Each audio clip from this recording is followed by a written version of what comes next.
राम राम मेरी सारी माताओं, बहनों और प्यारे भाइयों को।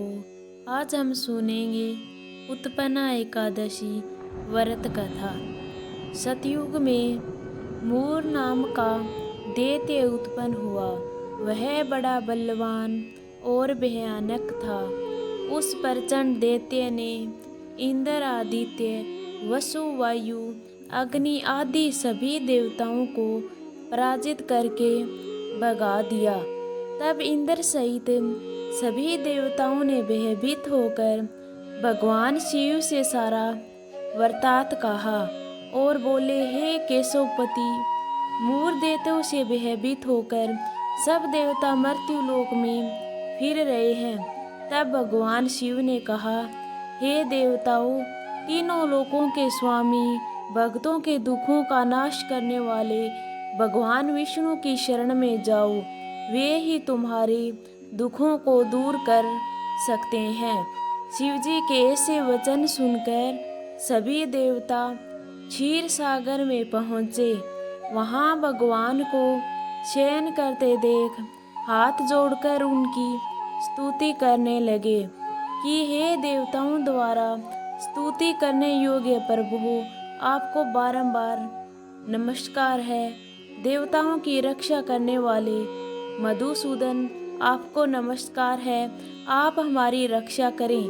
दैत्यों से भयभीत होकर हम सब आपकी शरण में आए हैं। आप इन संसार में कर्ता, माता पिता, उत्पत्ति और पालन करता और संहार करने वाले हैं। सबको शांति प्रदान करने वाले हैं। आकाश और पाताल भी आप ही हैं। सबके पितामह ब्रह्मा, सूर्य, चंद्र, अग्नि, सामग्री, होम, आहुति, मंत्र, तंत्र, जप, यजमान, यज्ञ, कर्म, कर्ता, भोगता भी आप ही है।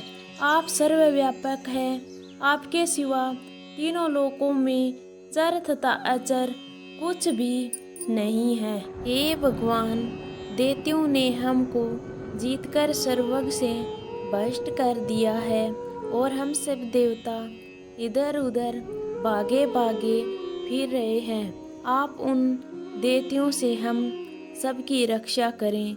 इंद्र के ऐसे वचन सुनकर भगवान विष्णु कहने लगे कि हे इंद्र, ऐसी मायावती दैत्य कौन है जिसने सब देवताओं को जीत लिया है? उसका नाम क्या है? उसमें कितना बल है और किसके आश्रम में है तथा उसका संतान कहाँ है? यह सब मुझसे कहो। भगवान के ऐसे वचन सुनकर इंद्र बोले, भगवान, प्राचीन समय में एक नाड़ीगज नामक राक्षस था। उसके महापराक्रमी और लोक विख्यात मूर नाम का एक पुत्र हुआ। उसकी चंद्रावती नाम की नगरी है। उसी ने सब देवताओं को स्वर्ग से निकालकर वहाँ अपना अधिकार जमा लिया है। उसने इंद्र, अग्नि, वरुण, यम, वायु, यश, चंद्रमा, नेतृत्व आदि सबके स्थान पर अधिकार कर लिया है। सूर्य बनकर सवे ही प्रकाश करता है, सवे ही मेघ बन बैठा है और सबसे अजय है। हे असुर निकंदन, उस दुष्ट को मारकर देवताओं को अजय बनाइए। यह वचन सुनकर भगवान ने कहा, हे देवताओं, मैं शीघ्र ही उसका संहार करूँगा। तुम चंद्रावती नगरी जाओ।